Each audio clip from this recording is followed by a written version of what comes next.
What's going on, everyone? It's your boy Savvy, and welcome back to the Savvy Show. And in today's episode, before we get started, I hope you guys all had a good New Year's and a fun Christmas with family and friends. And I'm excited for this year, man. 2022. We're creeping up to right around the year mark of the creation of this channel. So I'm really excited to see, the development and see what else is in store for us, because I'm gonna go balls deep, man. All gas, no brakes, and I can't wait. I can't wait to deliver. So with that being said, I hope you guys are excited for this one, because like always, when it has something to do with parasites, you already know it's going to be a banger, man. In today's episode, I feel like Dr. Bob's going to hit it with this one. This is SCP-658 Botfly Parasite. I don't even know what a botfly is. I was trying to think about it when I read the title, but it's not coming to memory. So if you guys already know what that is, or if that is an actual fly, shit, who knows? It could be just made up and I had no idea. But if it is an actual, parasite or a botfly is a thing, let me know in the comment section below, because I'm clueless about that. Hopefully it has a unique twist. Most of the parasite SCPs usually have something unique with them, so I'm sure this will be great. So with that being said, if you guys are excited for this reaction and you do enjoy it along the way, like always, please feel free to smash that like button, guys. Let's try to get 100 likes on this one, and also smash the sub button if you're not already part of the family. Like always, I make content like this all the time, so if you do enjoy my reactions, you do enjoy SCP content, then this is a perfect place to be to get your fix of SCP heat. So with that being said, without any further ado, let's get this show started. Alrighty, SCP-658 Botfly Parasite. Lego. A businessman from Queens had been saving for years to get something he'd been dreaming of since childhood. What? A particular wristwatch, which cost just over $20,000. Sheesh. However, mere days after getting his hands on the pricey accessory, he noticed a small defect on the edge of the watch case.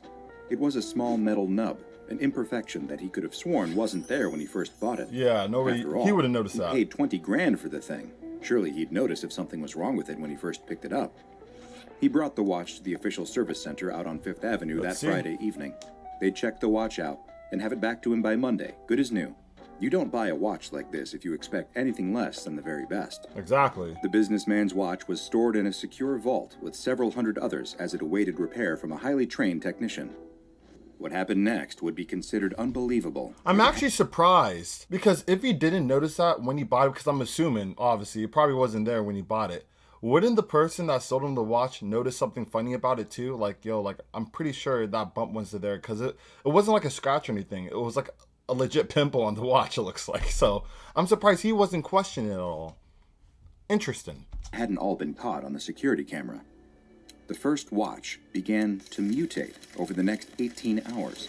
It shattered into a twisted mass of glass and metal cogs, its hands shooting out in every direction, as 4 legs and a metal eye grew out of the resulting The watch mass. is the parasite? This spider-like creature then skittered across every single other watch in the storage vault. Contaminating them. Within another 18 hours, they mutated too, until the room was positively alive with tiny metal creatures. Expensive as parasites. Meanwhile, over at Site 19, a guard began to notice that his standard issue Foundation handgun was unusually uncomfortable to hold.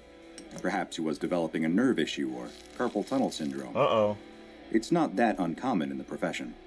But no, it was actually the strange metal nub forming on his pistol's grip. He had no idea that, inside the gun, a bizarre transformation was beginning to take place. And within 3 days of the nub first appearing on the handgun, it underwent a remarkable metamorphosis.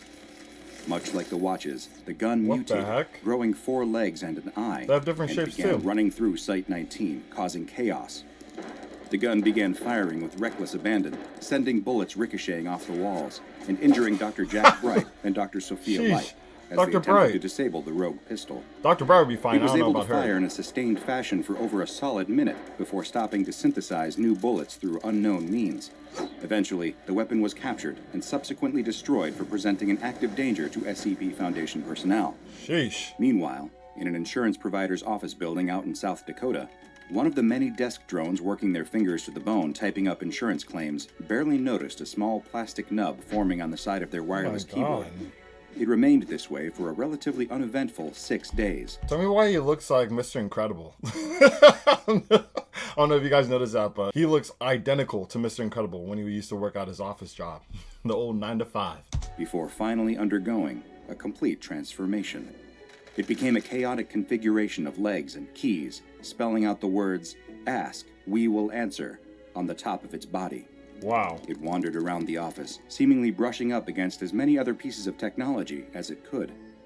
The astonished workers found that if you typed any complete sentence onto this mechanical creature's keys, it would be rendered inactive for around an hour, much to the relief of everyone who was there at the time. Wow. In New Mexico, a small child was about to be scarred for life when his brand new talking action figure developed a plastic nub on the nape of its neck. Not the Woody. The child didn't really pay any mind to it. However, within 10 days of the nub's appearance, the toy took on a transformation that was impossible to ignore. The toy burst open, its head growing 4 legs and skittering away from its own broken body. Did not expect that one. When the little boy saw this, he called for his mother. When it began skittering towards him at surprising speed, he screamed and fled. Okay. The head, which had also somehow lost its eyes to an even more frightening effect, My kept goodness. repeating, "Mom, there's something wrong with my toy," in the little boy's voice. If it wasn't for the Foundation amnestics that he and his mother would later receive, he likely would have been scarred for life by the anomalous experience. That's what I was going to say. I was surprised first off seeing it. He wasn't that scared until it started running at him. Low-key, if I would have saw that, I would have been screaming. Especially being that young. Come on now. In Idaho, an old woman who lived alone noticed something strange going on with her television set. A lump of warped, bulbous plastic had started forming on the top. She decided to call a TV repairman, or perhaps her son, who didn't call her nearly enough, to come over and take a look at it. But as things often do in life, she let it slip her mind, and 2 weeks passed without her addressing it. 2 weeks? This would prove to be a mistake. Not that any TV repairman really could have done anything to help. I wonder if that's how long it takes for this parasite to activate. The TV sprouted 4 long spider-like legs and a single eye. The screen perpetually showed shaky footage of an unmoving figure suspended midair in the middle of a blank, featureless room. What? This change from the usual programming disturbed the old woman greatly, even more Disturbed? so She wasn't as the freaking television out? began advancing towards her. Meanwhile, soldiers operating Really? a tank stationed in Syria noticed a small metal welt on its chassis. Of course, given the natural wear and tear experienced by tanks on In an active Syria? battlefield, none of them paid much mind to such a There's tiny no defect. way they're going to capture this. It SCP. continued like this for a month and a half, until tragedy finally struck in the most unexpected fashion. Much like the handgun over in Site 19, It has to be the tank Peter. grew legs and started firing in every direction, devastating nearby infrastructure and killing scores of people around Oh it. my god. It seemed not to discriminate, or even really to aim. It fired in all directions at soldiers and civilians alike. And it Dang. took several groups of soldiers Sharpshooter. armed with anti-tank weaponry to finally put it down. Oh my god. No explanation was ever given for what happened that day. Most people just assumed that it was a tank operator who'd snapped under the intense pressures of war and gone berserk. Come But on. the truth would forever elude them. So what is the truth? Why has all this machinery, from innocent to Not really disastrous, just, you know, been taking on a mind of went its to own 0 to and 100. causing chaos across the globe? Allow me to explain. These are just a few entries from the filing cabinet of incident reports belonging to SCP-658, Okay. a parasitic mechanical entity that's also known as the Botflies. Mechanical. SCP-658 instances are a unique species of highly reproductive anomalous creatures, characterized by their 4 long, thin legs on the underside of their bodies, Okay. and their single large mechanical eye somewhere on the upper body. They reproduce through contact with any man-made mechanical objects, though the exact means of parasitic infection are unclear. Man-made mechanical objects. Then why did the Woody transform? I'm assuming it wasn't a metal toy. That Woody did not look mechanical, so, I mean, why did that change? Simply making contact seems to be enough to turn an object into a breeding pod for a growing SCP-658 embryo, and gestation time is dependent on the size and complexity of the infected object. The embryo will present itself as a metal or plastic nub on the surface of the object, Okay. appearing to the untrained eye like some kind of minor production defect. This keeps the embryo safe as it develops, growing and absorbing the surrounding technology into its own biomechanical makeup. Some metal and plastic then? Incidentally, the name Botfly is a play on an equally unpleasant, non-anomalous parasitic insect, Latin name Ostridae, Okay. which implant their eggs into the living flesh of their victims, where they incubate, grow, and eventually burst out from the skin. Oh my The god. similarities in breeding patterns of non-anomalous botflies and SCP-658 are self-evident. These entities vary massively in size, from the diminutive stature of 5 millimeters squared to hundreds of meters. The size of an SCP-658 instance, much like its aforementioned gestation period, depends entirely on its host object. and Foundation research has indicated that any complex man-made mechanical object is susceptible to parasitic infection. From cell phones to jumbo jets, all technology is on the table for 658. Technology. And as indicated through the eyewitness accounts in the case files, the appearance of the individual SCP-658 instances are reflective of whatever technology incubated them. This influence of the host technology also appears to extend to SCP-658 behavior, with more benign objects like phones or wristwatches becoming equally benign creatures, and weapons such as firearms or combat-ready vehicles taking on a more aggressive nature. Explain the Woody, though. Given that the U.S. military alone has thousands of vehicles and even more firearms, there are naturally some concerns about what would happen if ever an SCP-658 outbreak got out of control at a military base. Thanks to the extreme proliferation of and dependence on technology in our modern era, a large-scale containment breach of SCP-658 could lead to a catastrophic exponential population boom. The SCP Foundation is keeping an extremely close eye on any signs of SCP-658 activity, especially in technologically advanced cities and other densely populated locations. Research has proven that these creatures are capable of manifesting adaptations that increase their reproductive ability even further. For example, during one test, it was proven that one SCP-658 instance was capable of impregnating another. What the hell? The result was it transforming into a creature with 8 legs and 2 eyes that was capable of impregnating any objects they touched with 2 embryos, rather than the typical single embryo. That's crazy. While senior researchers deemed it unwise to see exactly how far these 658 interbreeding experiments could go, yeah, for real, it stands to reason that it could also be subjected to an exponential increase.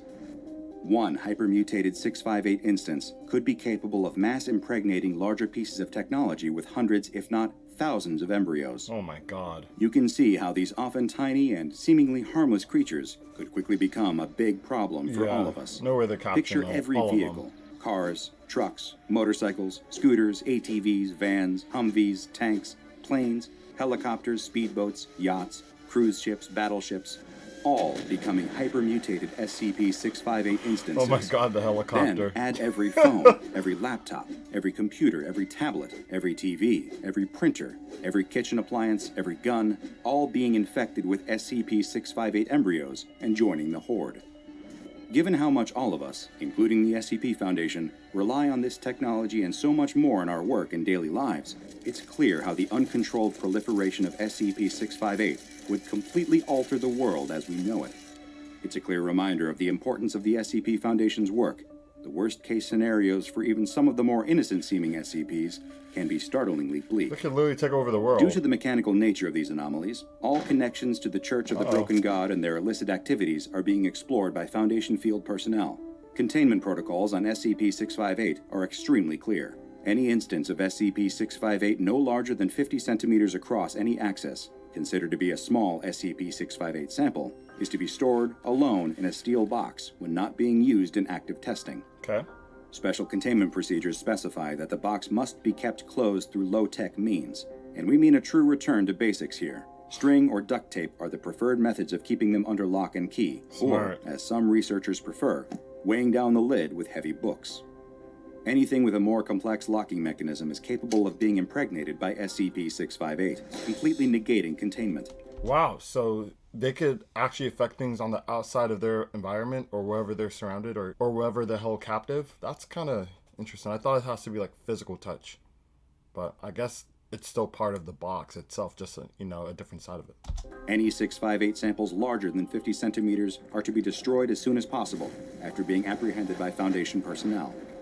This destroy on-site order is also applicable for any technology infected by SCP-658 outside of intentional testing scenarios. At least they're easy to destroy. In order to avoid population growth during containment, all captured SCP-658 samples must be kept at least 3 meters away from any man-made technology capable of sustaining an SCP-658 embryo.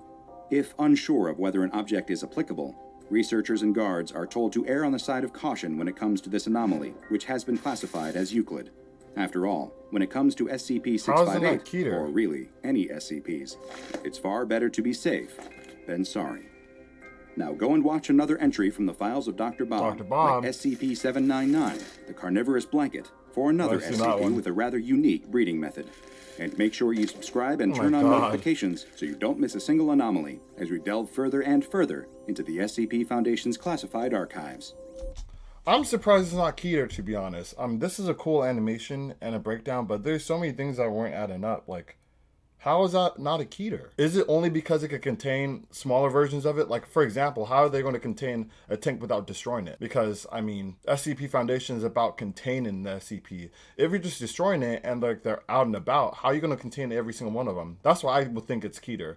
And the magnitude that it could, take over, like shit, it could touch a rocket and a plane, for example. And also, what happened to the Woody? I didn't understand how that transformed into an instance of the Botfly Parasite if there's no mechanical means to the creation of that said Woody, unless the plastic, which I'm assuming is plastic, was metal. But they kept on leading to it just being metal, a man-made mechanical object or technology. So that was interesting that they added the Woody. Maybe it was just for, comedic relief.